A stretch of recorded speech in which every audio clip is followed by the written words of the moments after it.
Dragii mei, întâlnim în Sfânta Scriptură un mod al Domnului Iisus Hristos de a lucra. Face minuni și implică și pe ucenici să fie parte din minunile Lui.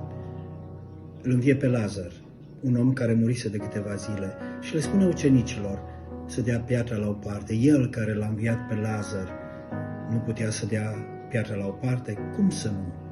Dar le face parte ucenicilor de minunea Lui, implicându-i să slujească.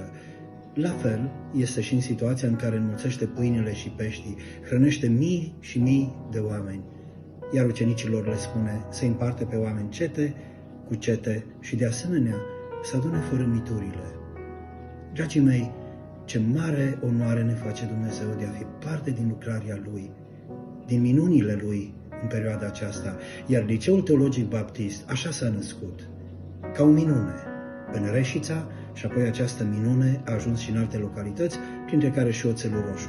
Vă invităm cu tot dragul să fiți parte din minunea Domnului Iisus Hristos în această generație și să sprijiniți lucrarea de la Oțelul Roșu. Dumnezeu să vă binecuvinteze!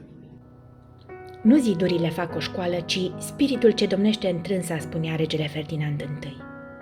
Așa este. Ne interesează ca zidurile să arate bine, să fie totul curat, copiii noștri să crească într-un mediu sănătos, dar în același timp ne interesează ca în secția Oțelul Roșu a Liceului Teologic Baptist Reșița copiii noștri să primească aripi, nu doar lecții. Să fie un loc în care profesorii să fie dascăli și modele. Să fie o școală care formează oameni, caractere, valori, destine. Să fie o școală în care elevii contează. Fiți parte a acestei lucrări. Domnul Iisus Hristos a spus: lăsați copilașii să vină la mine, căci a unora ca ei este împărăția cerurilor. Avem bucuria să avem la Oțelul Roșu o secție a Liceului Teologic Baptist din Reșița, unde avem această oportunitate extraordinară de a învăța copii, de a crește copii, de a îndemna să urmeze pașii Domnului Iisus Hristos.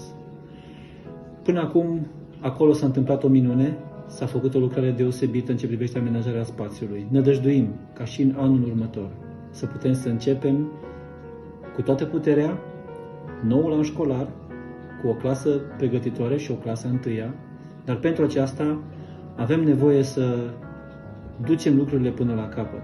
Cu ajutorul lui Dumnezeu și implicarea fiecăruia dintre noi, putem să facem lucrul acesta, pentru că avem un Dumnezeu al minunilor care ne cheamă să fim minune. Amin.